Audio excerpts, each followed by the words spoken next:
We're going to talk to Tim Ord. You can reach Tim at his website, folks, ord-oracle.com, and under the services tab at tfnn.com. Tim's got a couple great webinars: The Secret Science of Market Tops, How to Identify Market Tops, and six secret ratios every trader should know. And as I say, we talk about a lot of those ratios here on the program. Tim Ord, good afternoon. Yeah, good afternoon. So it's kind of we're hitting new highs on the first chart we're showing here is the monthly SPY, and basically we're hitting new highs here. The only thing I'm really concerned about, we had a high back in February of last year, and how that high developed, we actually dropped the volume. Tested the previous high of January. This is January right here. And the volume dropped 10%. That's kind of the key percentage, 10% or greater. If you test the previous high on 10% at lighter volume or greater than 10% at lighter volume, and you close below the previous high, that shows the upside energy is weakening. And a lot of times that's where at least consolidations start, if not pullbacks in the market. And that happened again last February. And so I'm kind of watching here. The month ends Friday. And volume's kind of light. We're actually, if you close above a previous high and higher on lighter volume, that still means you can still go higher. So you have to go above a previous high and close below the previous high and have volume drop at least 10%. So I'm kind of watching what volume's going to be this month. So it looks okay. If we close above the previous highs, I think the market still can move higher. The bottom window is the VIX. In general, we're kind of making lower lows. There's a little divergence right here. So I'm kind of watching that. But in general, I'm staying long on the S&P. Here's kind of another view. This is the VIX. Now, this is a 3-day average of the VIX on a monthly time frame. So it takes a lot of the noise out. So right now, you can see we're hitting higher highs on the VIX on a 3-month average as the S&P is hitting higher high. For some reason, if we back off into the close, say on Friday or something, and we close below last month's high, that'd be a concerning sign. But so far that has not happened, so I'm not worrying about it. So I'm staying long. You can kind of see the volume divergence right there. It backed off a little bit, but so far okay. I got another chart here. This is a monthly chart again. This is the RSI 5 of the monthly chart. And a lot of times momentum starts to weaken towards the highs.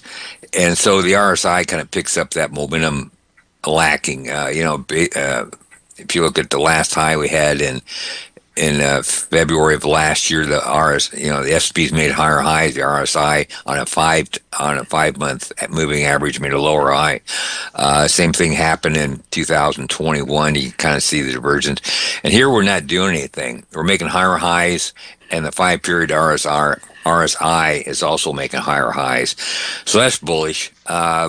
So I don't see really danger unless weird things happen here in the next couple of days. So I'm thinking we're still going to push higher here. It looks okay. Wish volume's a little bit higher, but as long as we close a new high, then that will take care of that. So I'm staying along the S&Ps. So that's how I say about that. But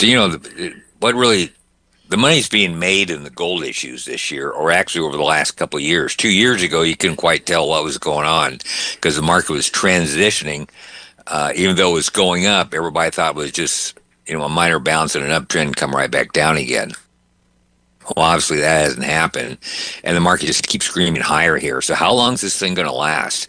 That's the good question. And I got some momentum rules all indicators. As long as momentum's up, you stay with the trade. Even though there's divergences, a lot of those times those divergences even go away, like that last one we showed on the RSI. RSI is hitting a new high, and so momentum is up. And, the S&Ps are kind of creeping up, even though it's kind of scary here as far as the S&Ps is concerned.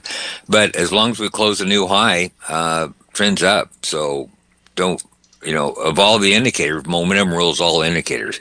And here's a momentum indicator for the gold issues. This is GDX up, down volume percent. This is a 50-day average. That's like 2.5 months of trading. Or no, actually, it's 21 trading days in a month. So this is like 2.5 months of trading. So it's kind of, it takes a big swath of for this indicator to really, it really helps you follow the trend. It's a real good trend indicator. It gave a buy, once it closed above zero back in early 2025, and it did it here too. This is the up-down volume, and this is the advanced decline one here.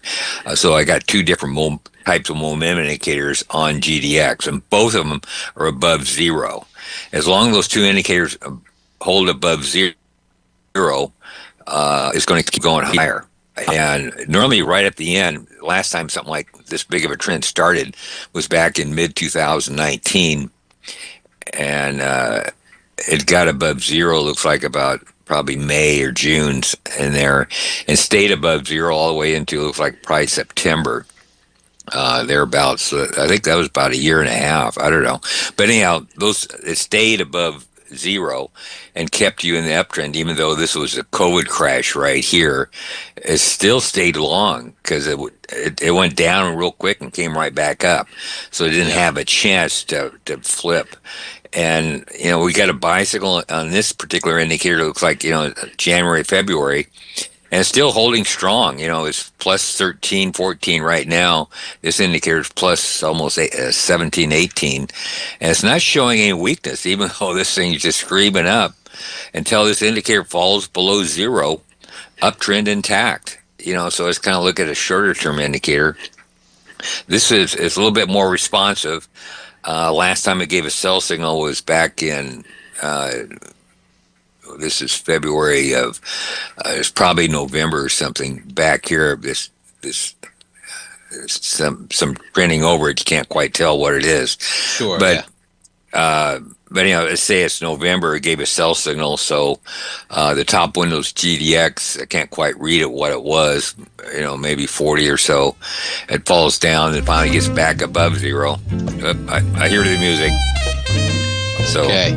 And I'm even pulling it up right now. Yeah, something like 40. November 2024, right? We're looking at there, right?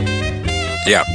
That's that pullback. Okay, perfect. And can we talk? We'll tease it too. I want to talk a little about silver, of course, too, in the next segment. Okay, Tim? Because obviously people are asking this silver volatility. Folks, we're coming back with Tim Ward. Stay tuned.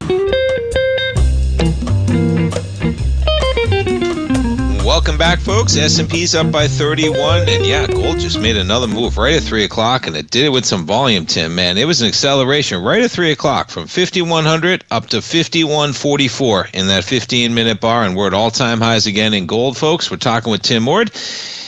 Okay, if you want to keep going, Tim, please. I see your chart up there. We're finishing the GDX.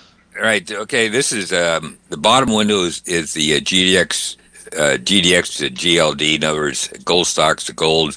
You want this indicator to be rising, which it has, as long as it stays above mid-Bollinger Band and uptrend. But what really works the best, from my experience with all these indicators, is the cumulative up-down volume for GDX. As long as that indicator stays above the mid-Bollinger Band, the uptrend's in force. I put that pink area in here when it fell below the Bollinger Band, so that's a sell signal. So it's a little bit shorter-term indicator. It doesn't exactly pick up the exact highs or lows, but it gets you pretty close. And very seldom you give, false signals, but, all these, this GDX GLD ratios heading higher above mid-Bollinger Band. This is advanced decline, cumulative, above the mid-Bollinger Band. Again, this is the up-down volume. And even GDX on a weekly time, or this is a daily, is way above the Bollinger Band, getting kind of stretched here. But, can it get more stretch? I guess, until these indicators fall below the mid-Bollinger Band, trends up. So how high is high? Don't know. I was out of the market for a little bit. Got back in at 75. I'm thinking, this is going to be hard to stay long. And now we're over 105, up in 100 as far as GX is concerned. And these indicators are still not even giving a warning sign that this rally's going to reverse. So, how high is high?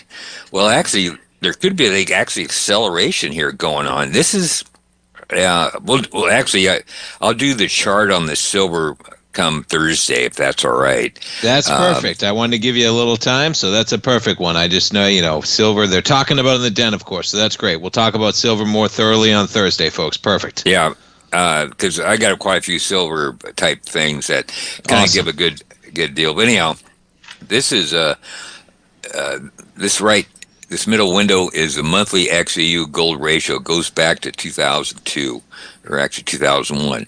It's been in a base. I talked about this chart before, but it's been in a base building since 2014.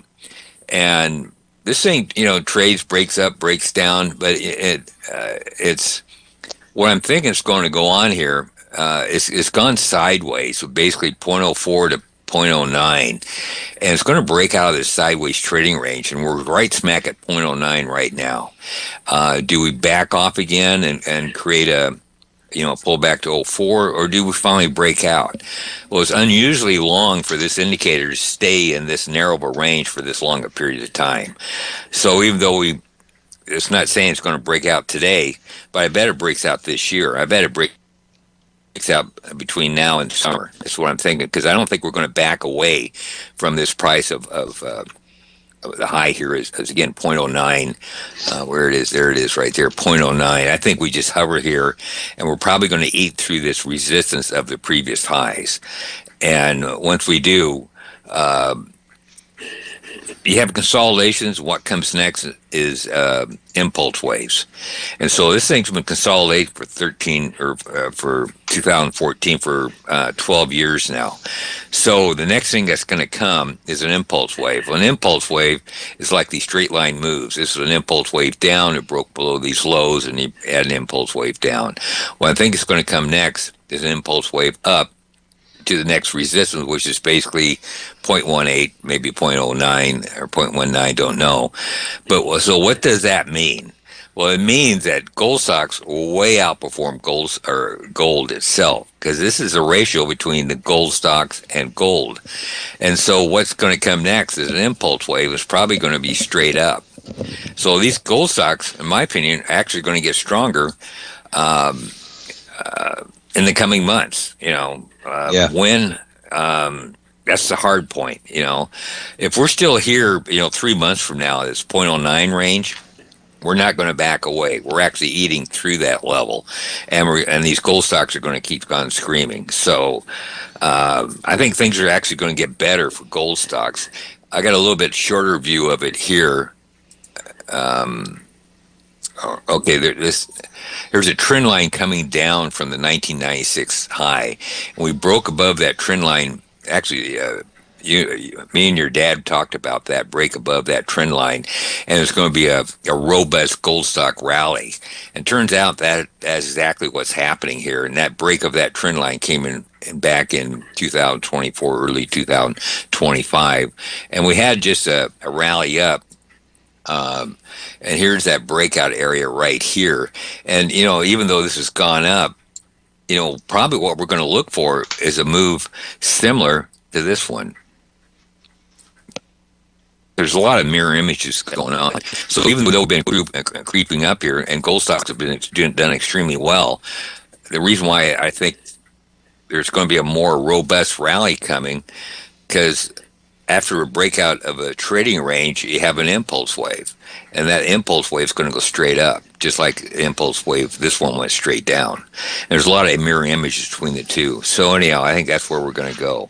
So I just want to jump in because it is pretty cool. I was jumping back forth, and it made me think. The run we were on, of course, from 2000, and we just keep going higher, Tim. The whole time you're talking, we're at new highs of 5160 right now, 5,160, and we started at. Of course, you go back, we were at 1,600 in 2022, but it's been almost straight line for 2 years from 2000. And my point is, imagine the XAU was still at 100 back then, which they were at 100 when you were selling gold at 2,000 an ounce, and now they're selling it at 5,100 an ounce. It's like the margins that I don't think any company was trying to run their books as in, they're up 4 times as much the companies, but it's almost like if you run any business and you run the business profitably and you're selling something at $2,000, they're getting all that money. The extra, it's just a massive amount of money. So fundamentally, I look at it and say, yeah, you could be worth more than 4 times. When if you know, for business owners out there yourself, right? It's like that's just it all goes to the bottom line. They were selling a piece of metal that they dig out of the ground for $2,000, and they were making money doing that. And now that same piece of metal is over $5,000 right now, man. It's just wild. Yeah. Yeah, but if you look at, let's get back to this chart, what that means. So again, this chart is 0.09 and it goes to 0.18. So 0.18, what does that mean? Well, if gold does not move, say it just stays at 5,000, it doesn't move a penny from here.